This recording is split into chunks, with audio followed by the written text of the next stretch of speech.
నమస్కారం ETV news కి స్వాగతం ముందుగా ముఖ్యాంశాలు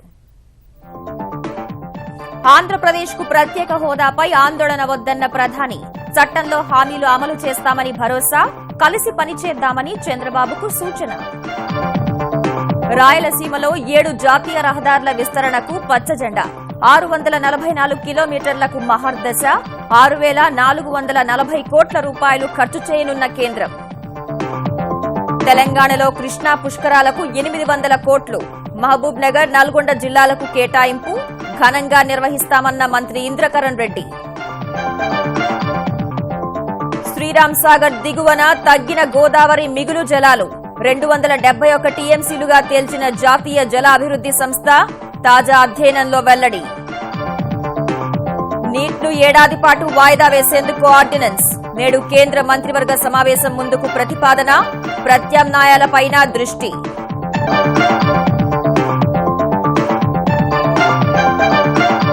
తీవ్ర వాయుగుండం ప్రభావంతో చెన్నైపై వరుణుడి పడగ దక్షిణ కోస్తా రాయలసీమకు భారీ వర్ష సూచన తెలంగాణలోనూ వానలు కురిసే అవకాశం ఐపీఎల్లో ఢిల్లీ ప్లే ఆఫ్ అవకాశాలు సంక్లిష్టం డేర్ డెవిల్స్ పుణె మధ్య మ్యాచ్ కు వర్షం ఆటంకం డెక్వర్త్ లూయిస్ పద్ధతిలో సూపర్ జైంట్స్ గెలుపు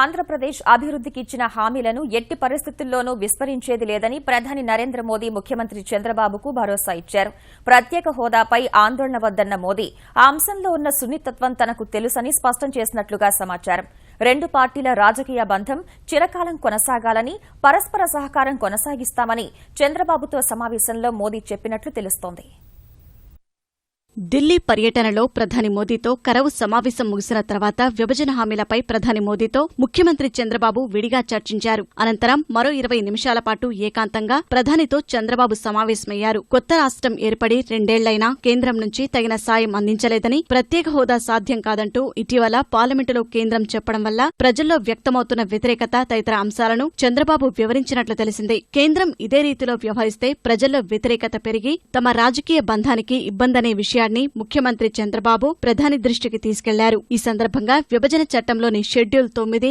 10, 13లోని సంస్థలు వాటి ఆస్తుల పంపకం పోలవరం నిర్మాణం రాజధానికి సహకారం విశాఖలో రైల్వే జోన్ ఏర్పాటు వంటి 12 అంశాలతో కూడిన 20 పేజీల ప్రజెంటేషన్ను ప్రధానికి చంద్రబాబు అందించారు ఎప్పటికీ కలిసే పనిచేద్దామని ఆంధ్రప్రదేశ్ అభివృద్దికి కేంద్రం ఎప్పుడూ సహకరిస్తుందని చంద్రబాబుకు ప్రధాని మోదీ భరోసా ఇచ్చారని సమాచారం రాజకీయంగా తమ బంధం ఎప్పటికీ కొనసాగాలని ఒకరి అవసరం మరొకరికి తప్పనిసరిగా ఉందని మోదీ చంద్రబాబుతో అన్నట్లు తెలిసింది రాజకీయ అవసరాల కోసం వేరొకరి జోక్యం తమ మధ్య లేకుండా చూసుకుందామని అవగాహనకు వచ్చినట్లు సమాచారం ప్రధానితో భేటీ తర్వాత కేంద్ర ఆర్థిక మంత్రి అరుణ్ జైట్లీతో సమావేశమైన చంద్రబాబు ప్రత్యేక హోదా అంశాన్ని ప్రస్తావించారు ప్రత్యేక హోదా అంశాన్ని తాము కూడా ఆలోచిస్తున్నామని స్నేహపూర్వక వాతావరణంలోనే పరిష్కరించుకోవాలని జైట్లీ చంద్రబాబుతో అన్నట్లు తెలిసింది ఏపీలో నెలకొన్న కరవుకు సంబంధించి తాము 2000 కోట్లకు పైగా కోరితే కేంద్రం 433 కోట్లు మాత్రమే మంజూరు చేసిందని అందులోనూ 117 కోట్లు కోత విధించడాన్ని చంద్రబాబు జైట్లీ దృష్టికి తీసుకెళ్లారు తమ వద్ద కేంద్ర విపత్తు నిర్వహణ నిధులు ఏమీ మిగలలేవని కోత నిధులను తక్షణమే మంజూరు చేయాలని చంద్రబాబు కోరినట్లు తెలిసింది కరవు పరిస్థితుల్ని ఎదుర్కొనేందుకు ఆంధ్రప్రదేశ్లో చేపట్టిన నీరు ప్రగతి కార్యక్రమాలను అభినందించిన ప్రధాని మోదీ ఆంధ్రప్రదేశ్ గుజరాత్ మహారాష్ట్రలో అమలు చేస్తున్న బిందు సేద్యం వల్ల ఆర్థికంగా కలిగే ప్రభావాన్ని అధ్యయనం చేసేందుకు ప్రత్యేక కార్యదళం ఏర్పాటు చేయాలని అధికారులను ఆదేశించారు అలాగే పంట బీమాకు సంబంధించి సాంకేతిక పరిజ్ఞానాన్ని ఎలా ఉపయోగించుకోవచ్చో పరిశీలించేందుకు టాస్క్ ఫోర్సును ఏర్పాటు చేయాలని నీతి ఆయోగ్ను ప్రధాని ఆదేశించారు ఆంధ్రప్రదేశ్లో 7 రహదారులను 4 వరుసలుగా విస్తరించేందుకు కేంద్రం పచ్చజెండా ఊపింది పెరుగుతున్న రద్దీ దృష్ట్యా ఇరుకుగా ఉన్న ఈ మార్గాలను విస్తరించేందుకు 6440 కోట్లు ఖర్చు చేయాలని కేంద్రం నిర్ణయించింది రాయలసీమ జిల్లాల్లో 644 కిలోమీటర్ల జాతీయ రహదారులను విస్తరణలో భాగంగా గుర్తించారు ఈ మార్గాలకు సంబంధించి జాతీయ రహదారుల సాధికార సంస్థ ట్రాఫిక్ రద్దీపై సర్వే నివేదికను కేంద్రానికి పంపింది ఏపీలో 4913 కిలోమీటర్ల జాతీయ రహదారులుండగా కర్ణాటక తమిళనాడులను కలిపే మార్గాలు ఇంకా 2 వరుసలుగానే ఉన్నాయి చిత్తూరు జిల్లా పరిధిలోని చిత్తూరు పోతలపట్టు 40వ జాతీయ రహదారిని 250 కోట్లతో 4 వరుసలుగా విస్తరించాలని ఎన్హెచ్ఏఐ సూచించింది అనంతపురం గుంటూరు, తిరుపతి రేణిగుంట, రేణిగుంట నాయుడుపేట, మదనపల్లి కృష్ణగిరి, పలమనేరి కృష్ణగిరి, కర్నూలు, దోర్నాల దారులను విస్తరించాలని గుర్తించింది. ఈ మేరకు డీపీఆర్ సిద్దం చేయాలని కేంద్రం ఆదేశించింది. జూన్ 2న తెలంగాణ ఆవిర్భావ దినోత్సవాన్ని పండగ వాతావరణంలో జరిపేందుకు సన్నద్దమవుతున్న ముఖ్యమంత్రి కేసీఆర్ వేడుకలకు గవర్నర్ను ఆహ్వానించారు. ఈ మేరకు రాజ్భవన్లో గవర్నర్ నరసింహన్ను కలిసిన కేసీఆర్ గవర్నర్ ఢిల్లీ పర్యటన వివరాలను కూడా అడిగి తెలుసుకున్నారు. దాదాపు గంటన్నర జరిగిన సమావేశంలో 2 తెలుగు రాష్ట్రాల మధ్య ఆర్టీఎస్ వివాదం చర్చకు వచ్చినట్లు సమాచారం. తెలంగాణ ఆవిర్భావ దినోత్సవ వేళ పలు రంగాల్లో విశేష ప్రతిభ కనబర్చిన ప్రముఖులను సత్కరించాలని తెరాస సర్కార్ నిర్ణయించింది. 50 మంది ప్రముఖులను ₹1,116 పారితోషికం, శాలువా, జ్ఞాపికలతో ప్రభుత్వం సత్కరించనుంది. ఇందుకోసం పర్యాటక సాంస్కృతిక శాఖ మంత్రి అధ్యక్షతన 11 మంది సభ్యులతో తెలంగాణ ప్రభుత్వం కమిటీని నియమించింది. ఈ కమిటీ విద్య, వైద్యం, వ్యవసాయం, పాత్రికేయులు, క్రీడలు, కళలు, సాహిత్యం సహా పలు రంగాల్లో ఉత్తమ ప్రతిభ కనబర్చిన వారిని ఎంపిక చేసి ప్రభుత్వానికి సిఫారసు చేస్తుంది. ఉత్తమ మండలం, గ్రామ పంచాయతీ, పురపాలక సంఘాలను కూడా కమిటీ ఎంపిక చేస్తుంది. గోదావరి పుష్కరాల కంటే ఘనంగా కృష్ణా పుష్కరాలు నిర్వహిస్తామని తెలంగాణ దేవాదాయ శాఖ మంత్రి ఇంద్రకరణ్ రెడ్డి తెలిపారు. కృష్ణా పుష్కరాల ఏర్పాట్లపై మహబూబ్ నగర్ జిల్లాలో మరో మంత్రి డాక్టర్ లక్ష్మారెడ్డి, ఇతర ప్రజా ప్రతినిధులతో కలిసి పర్యటించిన ఆయన పుష్కరాల కోసం ముఖ్యమంత్రి కేసీఆర్ మహబూబ్ నగర్, నల్గొండ జిల్లాలకు 800 కోట్ల రూపాయలు కేటాయించినట్లు తెలిపారు. ఎలాంటి లోటుపాట్లు లేకుండా పుష్కర ఘాట్లు నిర్మించాలన్న మంత్రి అన్ని విభాగాల అధికారులు సమన్వయంతో పనిచేసి ఉత్సవాలను విజయవంతంగా నిర్వహించాలని సూచించారు. గోదావరి పుష్కరాలు ఏ విధంగా అయితే ప్రశాంత వాతావరణంలో ఏ విధంగా అయితే మనం సక్సెస్ చేసినామో అదే విధంగా కృష్ణా పుష్కరాలను కూడా అందరం ప్రజాప్రతినిధులు సర్పంచ్ నుంచి మొదలు పెడితే మరి మంత్రుల వరకు, అదేవిధంగా అధికారులు కూడా కింది స్థాయి నుంచి జిల్లా కలెక్టర్ లెవెల్ వరకు ప్రతి ఒక్కరు కూడా ఆ యుద్ధ ప్రాతిపాదికంగా వాళ్ళు పనులు చేసి ఒక మర్యాద పూర్వకంగా అందరితో మనం వ్యవహరించాలి భక్తులకు అని చెప్పడం జరిగింది. కాబట్టి నిజంగా కూడా అదే విధంగా మన పుష్కరాలు జరపడానికి కూడా అందరం కూడా ప్రయత్నం చేద్దాము. గోదావరిలో శ్రీరామ్ సాగర్ నుంచి ఇచ్చంపల్లి వరకు మిగులు జలాలు గతంలో పోలిస్తే చాలా తగ్గాయని తేలింది. శ్రీరామ్ సాగర్ దిగువన 271 టీఎంసీల మిగులు మాత్రమే ఉందని జాతీయ జల అభివృద్ది సంస్థ తాజా అధ్యయనంలో తేల్చింది. మిగులు జలాలు ఉన్నట్లు అంగీకరిస్తే నదుల అనుసంధానంలో భాగంగా ఆ నీటిని ఇతర నదులు, రాష్ట్రాలకు మళ్లించే యోచనలో కేంద్రం ఉందని తెలుస్తోంది. ఈ నేపథ్యంలో తెలుగు రాష్ట్రాల స్పందన ఎలా ఉంటుంది అనేది ఆసక్తికరంగా మారింది. నదుల అనుసంధానానికి మిగులు జలాల లభ్యతను కేంద్రం పరిగణనలోకి తీసుకుంటోంది. 1989లో గోదావరి నదిలో శ్రీరామ్ సాగర్ నుంచి ఇచ్చంపల్లి వరకు 717.84 టీఎంసీల మిగులు జలాలు ఉన్నాయని జాతీయ జలాభివృద్ది సంస్థ నివేదిక తయారు చేసింది. ఆ నివేదికపై అభ్యంతరం వ్యక్తం చేసిన ఉమ్మడి ఆంధ్రప్రదేశ్ ప్రభుత్వం మిగులు జలాలపై తాజాగా అధ్యయనం చేయాలని కోరింది. మరోసారి రంగంలోకి దిగిన జాతీయ జలాభివృద్ది సంస్థ గోదావరిపై ఇప్పటికే వినియోగంలో ఉన్న, నిర్మాణంలో ఉన్న ప్రతిపాదిత ప్రాజెక్టులను పరిగణనలోకి తీసుకుంది. తాగునీరు, పారిశ్రామిక, విద్యుత్ అవసరాలు, పశుసంపదకు అవసరమయ్యే నీటిని 2050 వరకు పరిగణించి మిగులు జలాలను లెక్కించింది. ఇచ్చంపల్లి దిగువన ధవళేశ్వరం బ్యారేజీ వరకు అవసరాలన్నింటినీ జాతీయ జలాభివృద్ది సంస్థ పరిగణనలోకి తీసుకుంది. 1901 నుంచి 2010 వరకు 110 ఏళ్ల వివరాల ఆధారంగా నీటి లభ్యత, వినియోగం ఆధారంగా మిగులును అంచనా కట్టింది. తాజా అధ్యయనం ప్రకారం గోదావరిలో 1989 నివేదికతో పోలిస్తే 75% నీటి లభ్యత కింద 231 టీఎంసీల నీరు తగ్గిపోయింది. మొత్తంగా అన్ని రకాల అవసరాల కోసం 1933.37 టీఎంసీల నీటి అవసరముందని తేలింది. నికరంగా శ్రీరామ్ సాగర్ దిగువన ఇచ్చంపల్లి వద్ద 271 టీఎంసీల మిగులు జలాలు ఉంటాయని స్పష్టం చేసింది. 1989లో ఈ మిగులు 717.84 టీఎంసీలుగా లెక్కగట్టగా నాటితో పోలిస్తే మిగులు జలాల లభ్యత 446.84 టీఎంసీలకు తగ్గిపోయింది. ఎంబీబీఎస్, బీడీఎస్ కోర్సుల్లో ప్రవేశాల కోసం జాతీయ అర్హత ప్రవేశ పరీక్ష నీట్ను ఈ ఏడాది వాయిదా వేసేందుకు కేంద్రం సిద్దమవుతున్నట్లు తెలుస్తోంది. ఈ ఏడాది నీట్ ద్వారానే వైద్య, విద్య ప్రవేశాలను చేపట్టాలని సుప్రీంకోర్టు స్పష్టం చేసిన వేళ ఆర్డినెన్స్ ద్వారా ఈ ఏడాది పరీక్షను వాయిదా వేయాలని ఎన్డీఏ సర్కార్ యోచిస్తున్నట్లు తెలుస్తోంది. అయితే ఈ విషయంలో ఇంకా తుది నిర్ణయం తీసుకోలేదు. ఆర్డినెన్స్ సరిపోతుందా లేక ప్రత్యేక చట్టం అవసరమా అనే అంశంపై కసరత్తు చేస్తున్నట్లు తెలుస్తోంది. నీట్ను ఈ ఏడాది వాయిదా వేయాలని దేశంలోని అత్యధిక రాష్ట్రాలు, రాజకీయ పార్టీలు కేంద్రం నిర్వహించిన ప్రత్యేక భేటీలో స్పష్టం చేసిన నేపథ్యంలో ఆర్డినెన్స్ అస్త్రాన్ని ప్రయోగించే అవకాశం కనిపిస్తోంది. ఈ అంశాన్ని నేటి కేంద్ర మంత్రివర్గ సమావేశపు అజెండాలో ప్రవేశపెట్టే అవకాశం ఉందని తెలుస్తోంది. ఆర్డినెన్స్తో పాటు ఇతర మార్గాల్ని కేంద్రం అన్వేషిస్తున్నట్లుగా సమాచారం. పప్పు ధాన్యాలను కిలో 120 రూపాయలకు మించి ఏ రాష్ట్రం అమ్మరాదని కేంద్ర మంత్రి రామ్ విలాస్ పాస్వాన్ స్పష్టం చేశారు. తక్కువ ధరకే పప్పు ధాన్యాలని రాష్ట్రాలకు సరఫరా చేయడానికి కేంద్రం సిద్దమని తెలిపారు. కందులను కిలో 60 రూపాయలకు, మినుములను కిలో 82 రూపాయలకు సరఫరా చేస్తున్నామని, వాటిని పప్పుగా చేసిన తర్వాత కిలో 120 కంటే తక్కువకే అమ్మొచ్చని పాస్వాన్ తెలిపారు. ప్రస్తుతం కేంద్రం వద్ద 55,000 టన్నుల పప్పు ధాన్యాలు సిద్దంగా ఉన్నాయని తెలిపారు. మరోవైపు ఉత్పత్తుల నాణ్యతను తెలుసుకోకుండా ప్రచారకర్తలుగా వ్యవహరించే ప్రముఖులకు 50 లక్షల రూపాయల జరిమానా, 5 ఏళ్ల కారాగార శిక్ష విధించేలా చట్టంలో మార్పులు తీసుకొస్తామని ప్రకటించారు. ఈ మేరకు వినియోగదారుల హక్కుల పరిరక్షణ బిల్లులో సవరణలు తీసుకొచ్చామని, వచ్చే పార్లమెంట్ సమావేశాల్లో ప్రవేశపెడతామని రామ్ విలాస్ పాస్వాన్ ప్రకటించారు. నైరుతి బంగాళాఖాతంలో బలపడిన వాయుగుండం చెన్నైకు దక్షిణ ఆగ్నేయంగా 100 కిలోమీటర్ల దూరంలో స్థిరంగా కొనసాగుతోంది.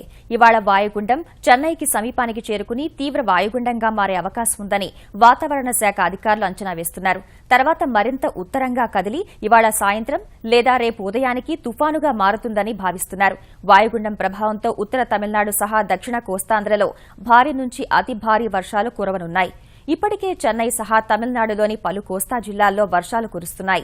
ఇటీవల కురిసిన వర్షాలకు అతలాకుతలమైన చెన్నైలో కుంభవృష్టి కురిసే అవకాశం ఉందన్న అంచనాలతో తమిళనాడు ప్రభుత్వం అప్రమత్తమైంది. చెన్నైతో పాటు కోస్తా జిల్లాల్లో కంట్రోల్ రూమ్లు ఏర్పాటు చేసింది. ముందు జాగ్రత్తగా ఎన్డీఆర్ఎఫ్ దళాలను సిద్దంగా ఉంచింది. దక్షిణ కోస్తా తమిళనాడులో మత్స్యకారులను వేటకు వెళ్లొద్దని హెచ్చరికలు జారీ చేసింది. దక్షిణ కోస్తా సహా రాయలసీమకు భారీ వర్ష సూచన ఉంది. ఉత్తర కోస్తా జిల్లాలు, తెలంగాణలో చెదురుమదురు వర్షాలు కురిసే అవకాశం ఉంది. వాయుగుండ ప్రభావంతో నెల్లూరు జిల్లాలో వర్షాలు కురుస్తున్నాయి. తడలో 47, సుళ్లూరుపేటలో 29.2 మిల్లీమీటర్ల వర్షపాతం నమోదైంది. నెల్లూరు నగరం తడిసి ముద్దయింది. నేలపై పడిన ప్రతి నీటి బొట్టు ఒడిసిపట్టి భూగర్భ జలమట్టాలు పెంచాలనే సంకల్పంతో ఈటీవీ ఈనాడు చేపట్టిన జల సంరక్షణ ఉద్యమంలో సకల జనులు కదిలి వస్తున్నారు. మేము సైతం అంటూ ప్రతి ఇంటిలో ఇంకుడు గుంతల నిర్మాణం చేపడుతున్నారు. భవిష్యత్ తరాలకు నీటి కరువులేని సమాజాన్ని అందిస్తామని ప్రతినబూనుతున్నారు. ఈటీవీ ఈనాడు స్ఫూర్తితో ఇంకుడుగుంతల తవ్వకం తెలంగాణలో ఉద్యమ స్ఫూర్తితో కొనసాగుతోంది. హైదరాబాద్ కవాడిగూడ సింగాడికుంటలో మధ్యమండల డీసీపీ కమలాసన్ రెడ్డి ఇంకుడుగుంతల తవ్వకానికి శ్రీకారం చుట్టారు. చిక్కడపల్లి డివిజన్లో పోలీసుల ఆధ్వర్యంలో మరిన్ని గుంతలు నిర్మిస్తామని ఆయన తెలిపారు. కరీంనగర్ జిల్లా గోదావరిఖని న్యాయస్థానం ఆవరణలో న్యాయమూర్తి వెంకట కృష్ణయ్య ఇంకుడుగుంతల తవ్వకాన్ని ప్రారంభించారు. మేడిపల్లి మండలం కాసారం వెంకట్రావుపేటలో జెడ్పీ చైర్పర్సన్ తుల ఉమా లాంఛనంగా గుంతల తవ్వకాన్ని ప్రారంభించారు. వరంగల్ జిల్లా నరసింహులపేట మండలం వాల్యాతండ డోర్నకల్ గ్రామస్తులు ఇంకుడుగుంతల నిర్మాణాలు ప్రారంభించారు. ఆదిలాబాద్ జిల్లా మంచిర్యాల తహసీల్దార్ కార్యాలయంలో ఇంకుడుగుంతల తవ్వకాలను శాసనసభ్యుడు దివాకర్రావు ప్రారంభించారు. మంచిర్యాల 30వ కౌన్సిలర్ చంద్రమౌళి తన వార్డులో గుంతలు తవ్వేవారికి 1,200 రూపాయలు ఇస్తారని ప్రకటించారు. ఆంధ్రప్రదేశ్లో ఇంకుడుగుంతల తవ్వకాలకు ప్రజల నుంచి విశేష స్పందన లభిస్తోంది. తూర్పుగోదావరి జిల్లా అంతర్వేదిలో గ్రామస్తులు ఇంకుడుగుంతల తవ్వకాలు చేపట్టారు. ప్రకాశం జిల్లా ఎర్రగొండపాలెం మండలం బోయలపల్లె, వాదంపల్లెలో ఎమ్మెల్యే పాలపర్తి డేవిడ్ రాజు పలుగు పారపట్టి ఇంకుడుగుంతలు తవ్వారు. మార్కాపురం మండలం రాజుపాలెంలో 10 పంట సంజీవని కుంటల నిర్మాణ పనులను మాజీ ఎమ్మెల్యే కందుల నారాయణరెడ్డి ప్రారంభించారు. ఒంగోలు బృందావన్ కాలనీ సంక్షేమ సంఘం చేపట్టిన ఇంకుడుగుంతల తవ్వకాల్లో ఎమ్మెల్యే జనార్దన్ పాల్గొన్నారు. గూడూరు మండలం జూలకల్లులో ఈనాడు ఈటీవీ ఆధ్వర్యాన 20 ఇంకుడు గుంతలను ఏర్పాటు చేశారు. గుంటూరు లక్ష్మీపురం శ్రీ చైతన్య కళాశాల ఆవరణలో ఇంకుడు గుంతల కార్యక్రమానికి నరసరావుపేట ఎంపీ రాయపాటి సాంబశివరావు హాజరయ్యారు. కర్నూలు కేంద్ర గ్రంథాలయ ఆవరణలో ఇంకుడు గుంత నిర్మాణానికి ఆంధ్రప్రదేశ్ ఉప ముఖ్యమంత్రి కెఈ కృష్ణమూర్తి పూజ చేశారు. డోన్ పురపాలక కార్యాలయ ఆవరణలో 20 గుంతలు నిర్మించారు. ముఖ్యమంత్రి చంద్రబాబు వివిధ అభివృద్ది కార్యక్రమాల్లో పాల్గొనేందుకు నేడు తూర్పు గోదావరి జిల్లాలో పర్యటించనున్నారు. ఉదయం 10 గంటలకు హెలికాప్టర్లో రాజమహేంద్రవరం చేరుకోనున్న ఆయన బొమ్మూరులో 4.5 కోట్లతో నిర్మించిన గిరిజన యువతీ యువకుల శిక్షణా కేంద్రం, సాంఘిక సంక్షేమ బాలికల గురుకుల పాఠశాలను ప్రారంభిస్తారు. తర్వాత రాజమహేంద్రవరం చేరుకుని నాగుల చెరువు మార్కెట్ ఆధునికీకరణ పనులు, డీఎంహెచ్ పాఠశాల దుకాణ సముదాయం, సారంగధర మెట్ట వద్ద నుంచి మంచినీటి ట్యాంక్ నిర్మాణానికి శంకుస్థాపన చేస్తారు. అనంతరం రాజమహేంద్రవరం నగరపాలక సంస్థ యాప్, వెబ్సైట్, పోస్టర్ ఫ్రీ సిటీకి అంకురార్పణ చేస్తారు. తర్వాత నీరు చెట్టుపై జరిగే కార్యశాలలో పాల్గొంటారు. మధ్యాహ్నం గోకవరం మండలం కొత్తపల్లి చేరుకుని నీరు చెట్టు పనులను పరిశీలిస్తారు. అక్కడి నుంచి జగంపేట చేరుకుని ప్రభుత్వ డిగ్రీ కాలేజీ భవన నిర్మాణానికి శంకుస్థాపన చేస్తారు. తర్వాత పెద్దాపురం చేరుకుని శతాబ్ది మిలియనియం పార్కును ప్రారంభించి బహిరంగ సభలో పాల్గొంటారు.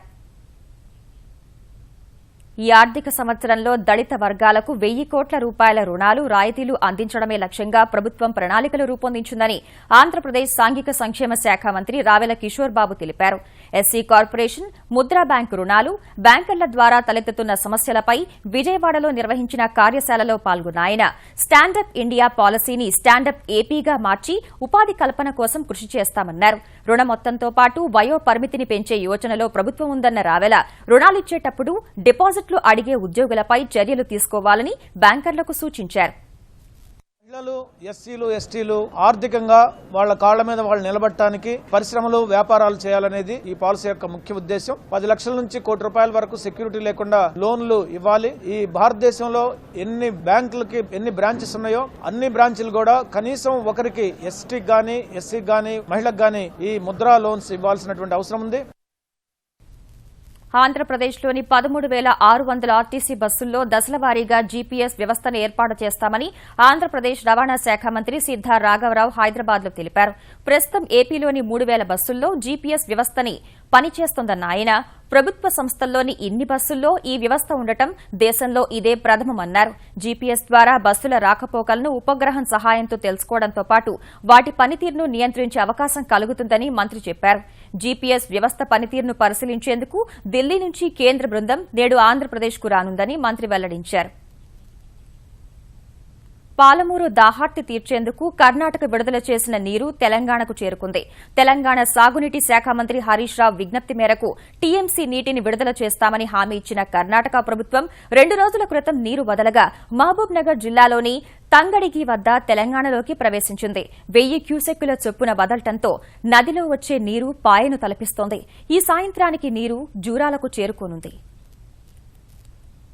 ప్రకాశం జిల్లా మద్దిరాలపాడులో అఖిల భారత స్థాయి ఒంగోలు జాతి ఎడ్ల పోటీలు ఉత్సాహంగా సాగుతున్నాయి. ఇప్పటి వరకు వివిధ కేటగిరీల్లో 57 ఎడ్ల జతలు పోటీలో పాల్గొన్నాయి. ప్రతి విభాగంలో 1 నుంచి 5 స్థానాల్లో నిలిచిన వారికి బహుమతులు అందజేశారు. మంగళవారం సబ్ జూనియర్స్ విభాగంలో కృష్ణా జిల్లా మువ్వ గ్రామం పిచ్చయ్య చౌదరి ఎద్దులు ఆకట్టుకున్నాయి. పోటీలకు భారీగా ప్రజలు వస్తున్నందున మరింత పకడ్బందీ ఏర్పాట్లు చేస్తున్నారు. మిగిలిన 2 రోజులు ప్రేక్షకులను అదుపు చేసేందుకు పోలీస్ శాఖ సహాయం తీసుకోవాలని నిర్వాహకులు భావిస్తున్నారు. దేశ నైసర్గిక స్వరూపానికి సంబంధించి భారత సరిహద్దులు స్వరూపంతో రూపొందించిన బిల్లుపై పాకిస్తాన్ వ్యక్తం చేసిన అభ్యంతరాలను కేంద్రం ఖండించింది. కశ్మీర్ మ్యాప్ను భారత్ తప్పుగా చూపించే ప్రయత్నం చేస్తోందని, ఆ ప్రయత్నాన్ని వెంటనే ఆపాలంటూ పాకిస్తాన్ ఐక్యరాజ్య సమితిని ఆశ్రయించడాన్ని కేంద్ర హోంశాఖ సహాయ మంత్రి కిరణ్ రిజిజు తప్పుపట్టారు. ప్రస్తుతం నిర్మాణ దశలో ఉన్న ఈ బిల్లు చట్టంగా రూపొందితే దేశ చిత్రపటాన్ని తప్పుగా చూపించే వ్యక్తులపై 7 ఏళ్ల జైలు శిక్ష, 100 కోట్ల రూపాయల వరకు జరిమానా విధించే వెసులుబాటు కేంద్రానికి लभिस्तुंदी। भारत का सिक्योरिटी को ध्यान में रखते हुए एक ड्राफ्ट बिल है, उसको हमारे जो इंडियन सिटीजन्स है और हमारे जो स्टेक होल्डर्स है ये सब कमेंट्स देंगे, सजेशंस देंगे। सरकार उसको ध्यान में रखते हुए बाद में प्रॉपर सरकारी बिल बनकर के पार्लियामेंट जाएगा। अभी तो ये तो एक इनिशियल कंसेप्ट स्टेज है, इसको लेकर के पाकिस्तान या कोई और इस तरह का प्रतिक्रिया देना कोई आवश्यकता नहीं है और हम लोग नहीं समझते कि उसको फिर कॉग्निजेंस लेना चाहिए। దేశవ్యాప్తంగా పలు బ్యాంకులకు చెల్లించాల్సిన వేల కోట్ల రూపాయల రుణాలు ఎగవేసి బ్రిటన్లో తలదాచుకుంటున్న విజయ్ మాల్యాకు మరో ఎదురుదెబ్బ తగిలింది. డియాగో కంపెనీతో కుదుర్చుకున్న ఒప్పందం ప్రకారం న్యూయార్క్ చెందిన జేపీ మోర్గాన్ బ్యాంకు ద్వారా $4 కోట్ల మొత్తాన్ని మాల్యాకు చెల్లించాల్సి ఉండగా ఆ లావాదేవీని ఆపాలని సదరు బ్యాంకుకు బెంగళూరుకు చెందిన రుణ స్వాధీన ట్రైబ్యునల్ ఆదేశాలు జారీ చేసింది. మాల్యాకు చెందిన యునైటెడ్ స్పిరిట్ సంస్థను డియాగో సంస్థ కొనుగోలు చేసింది. ఈ మేరకు $7.50 కోట్ల వ్యాపార ఒప్పందం కుదరగా అందులో $4 కోట్ల జేపీ మోర్గాన్ బ్యాంకు ద్వారా మాల్యా ఖాతాలోకి తరలించాల్సి ఉంది. ఎస్బీఐ ఆధ్వర్యంలో ఏర్పడిన బ్యాంకుల కూటమి దాఖలు చేసిన పిటిషన్పై విచారణ జరిపిన రుణ స్వాధీన ట్రైబ్యునల్ ఆ మొత్తాన్ని మాల్యాకు తరలించవద్దంటూ మోర్గాన్ బ్యాంకును ఆదేశించింది. గతంలో ఆ బ్యాంకులో మాల్యా చేసిన లావాదేవీల రికార్డులను తమకు అందించాల్సిందిగా ఆదేశించింది. ఈటీవీ న్యూస్ సమాప్తం. నమస్కారం.